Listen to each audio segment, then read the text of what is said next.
de rentrer à Kidal. Pour faire quoi? Pour retourner à une convention qui a été signée entre la France et les Ifobas le 15 septembre 1907, la convention de Bourem, qui dit quoi? L'Adra des Ifobas appartient désormais aux Ifobas et à ceux qu'il plaira aux Français d'y installer. 15 septembre 1907, pendant la pénétration coloniale. Donc, à partir d'Annéfis, on a interdit à l'armée malienne de rentrer à Kidal. On a mené quoi? Les Français, 4 000 personnes, dans le cadre de l'opération Serval, ils sont venus à Kidal, avec un budget d'1 milliard de francs CFA par jour. On a fait venir les Tchadiens, on a fait venir les autres forces de la CEDEAO, l'armée malienne, non. Amadou Koufa, on l'avait désigné imam de Konna. Les Yad l'avaient désigné imam de Konna. Après la chute de Konna, il est parti avec tous les talibés pelus. On les a encadrés, ils sont partis à Kidal. On a interdit à l'armée de rentrer à Kidal. Les gens se sont préparés pendant 2 ans. Pendant ce moment, qu'est-ce qu'on a fait? Les Ménéla qui n'étaient ni une force politique, ni une force morale, ni une force militaire. Ces dirigeants étaient exilés à Ouaga et à Nouakchott. On est allé les amener dans les fourgons de Serval pour les installer à Kidal. On est allé voir en Sardine, qui est de déclarée organisation terroriste internationale. On a demandé à certains membres d'Ansardine de quitter et former ce qu'ils appellent le MIA, le mouvement islamique de l'Azawad, qui s'est métamorphosé moins de quelques jours après en HCUA. On les a mis ensemble et dire au gouvernement malien, c'est avec eux qu'il faut négocier. Alors qu'on leur a demandé de venir nous aider à libérer notre pays. Ils coupent notre pays en deux, ils forment des interlocuteurs et on nous oblige à négocier avec eux. On dit qu'on fait l'interposition pour la paix. Il n'y a pas de paix. Vous vous interposez entre qui et qui? C'est ça l'origine de l'insécurité. Ils se sont préparés pendant 2 ans. Après, ils ont envoyé les talibés venir.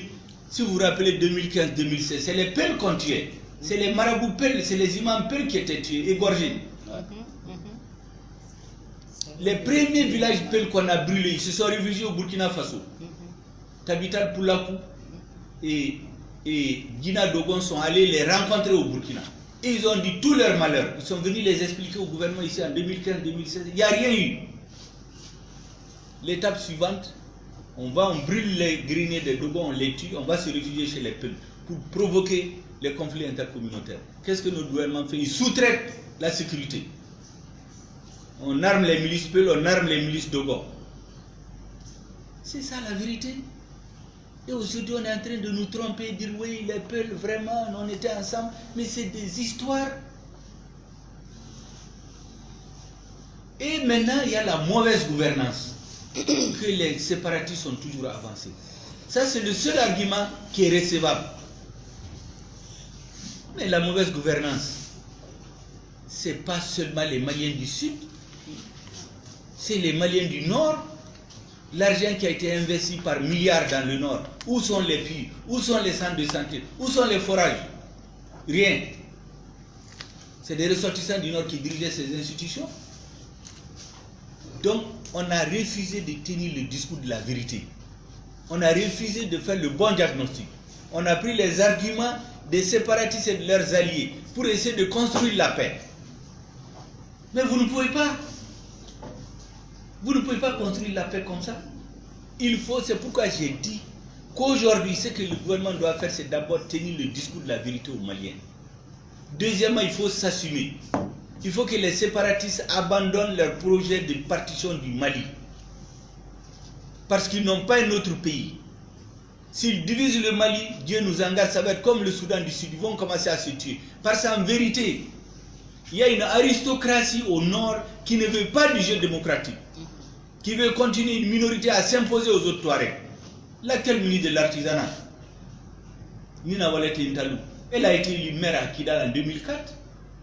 Ils ont refusé qu'elle s'installe et le pouvoir a accepté. Mais les Maliens n'en parlent pas. Pourtant, on nous dit qu'on parle de démocratie. Donc, il faut que les Maliens, on leur dise la vérité.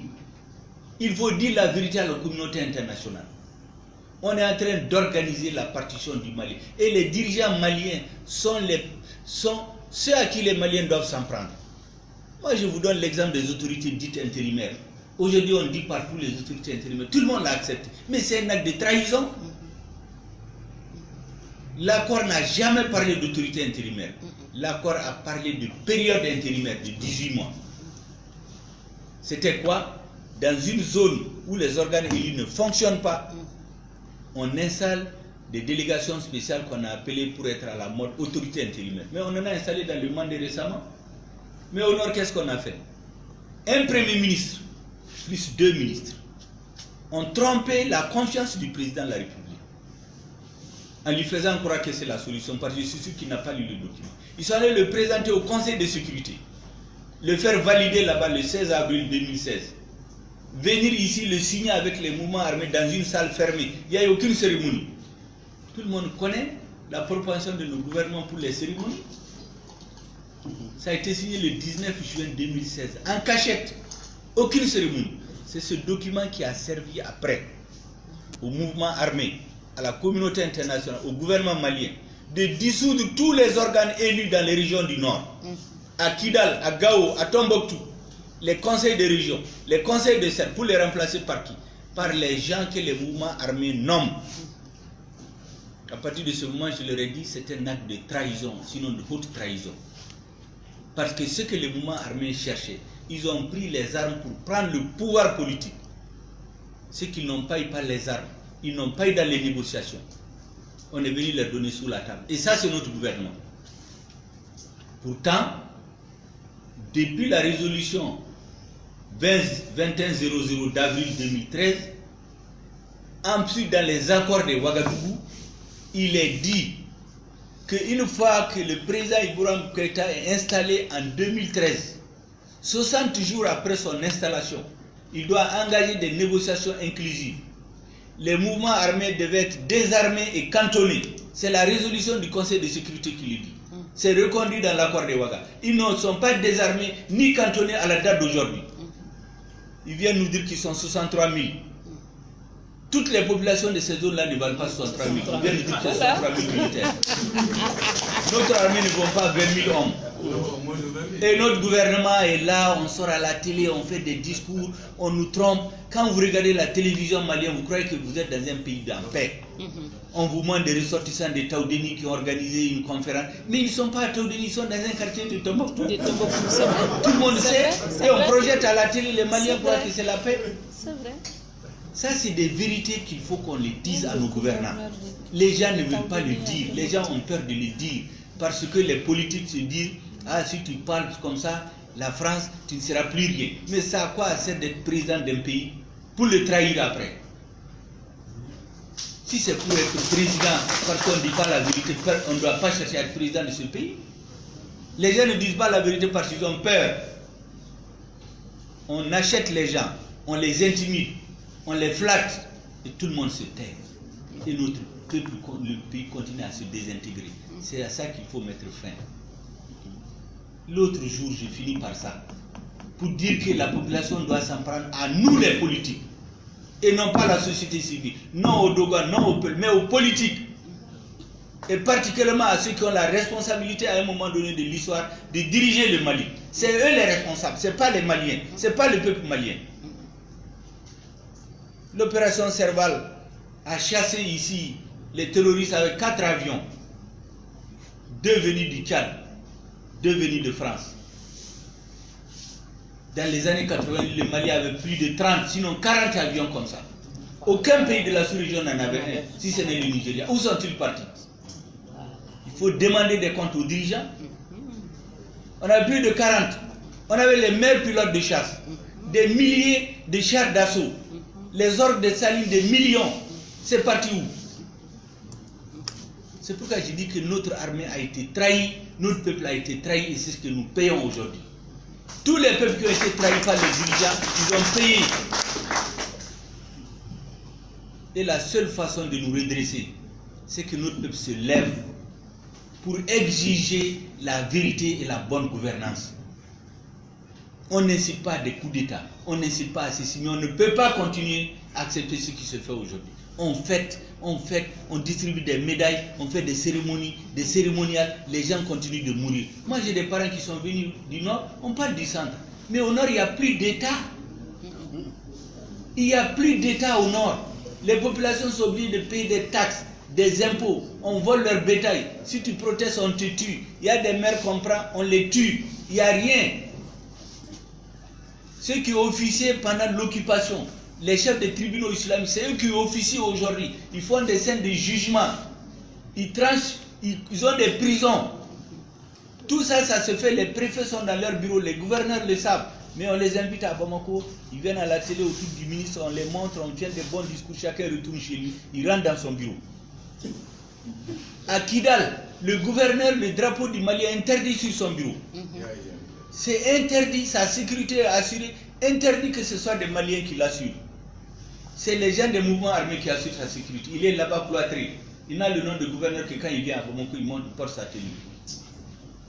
Le président lui n'a jamais pu se rendre à Kidal depuis qu'il a été élu, 2013. C'est en 2018 qu'il est allé là-bas. Il est allé, on l'a accueilli avec les drapeaux des séparatistes et il a accepté pour se faire élire. Mais quand c'est comme ça, les gens ne nous respectent pas. Les partenaires ne nous respectent pas. Ils voient les petits moyens que nous avons. On a des scandales tous les jours dans l'armée, les détournements, les ceci, cela. Les gens ne nous respectent pas et on amène de l'eau au moulin de ceux, les ennemis du Mali. C'est ça la vérité que nous devons nous dire.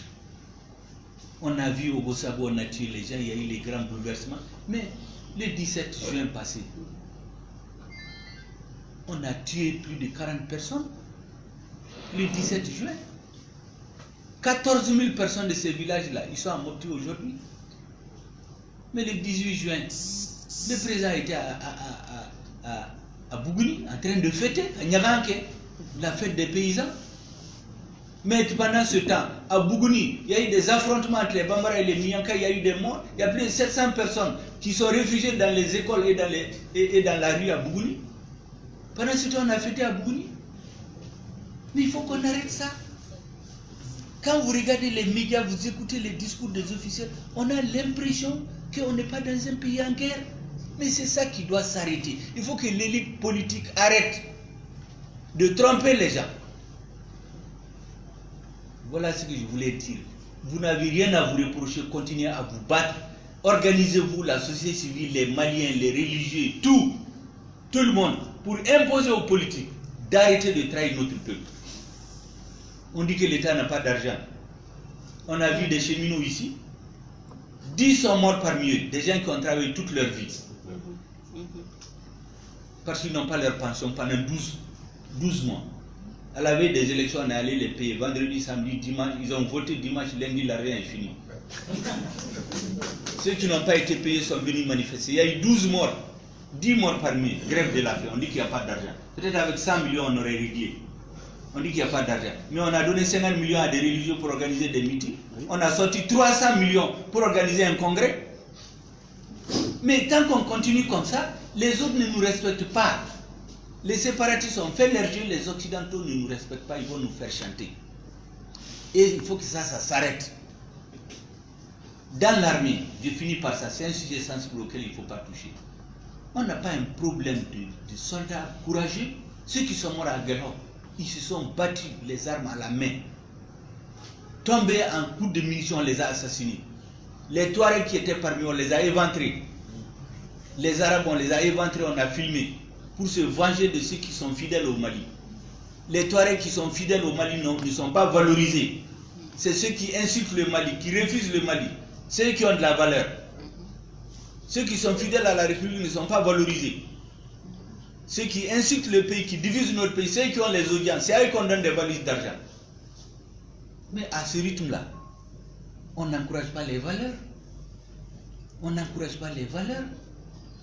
Nos soldats, nous savons très bien, dans l'armée française, pendant la Deuxième Guerre mondiale, ce qu'on appelle les tirailleurs sénégalais, leur langue de travail, de communication, c'était le Bambara. Parce que les plus courageux, c'est ceux qui venaient du Soudan. C'est nous qu'on va dire qu'on fuit, on ne fuit pas. Quand vous envoyez un soldat au front, il doit avoir 1000 munitions, 1000 balles, on lui donne 100. Aux premières 10 minutes, les balles sont finies. Qu'est-ce qu'il fait? Il fuit, on le tue. Vous envoyez 20 soldats, vous les envoyez 4 fusils. C'est lui qui fait ça, c'est lui qui fuit, c'est lui qui tue, c'est lui qui trahit, ce n'est pas nos militaires. Et souvent vous entendez les politiques le dire. J'ai même entendu un politique aller dire en France que oui, les soldats maliens, dès qu'on tire, ils fuient. C'est les politiques qui sont responsables de ça. Voilà ce que je voulais dire. Il faut qu'on dise la vérité entre nous, qu'on cesse de tourner. Moussala, vraiment, président Yafo, on amène les gens, on parle de notre histoire, mais vraiment, c'est pas ça qui va résoudre nos problèmes. Il faut que nous aussi, les jeunes qui viendront après vous dans les centenaires, puissent parler de vous aussi. Au lieu de parler de Sunyata, de Sonia Aliber, des Firoun, des Babemba, mais qu'est-ce que nous on laisse pour la génération qui vient? Ceux qui ont assassiné Firoun le 20 juin 1916, c'est parce qu'ils l'ont tué qu'on leur a fait une convention pour les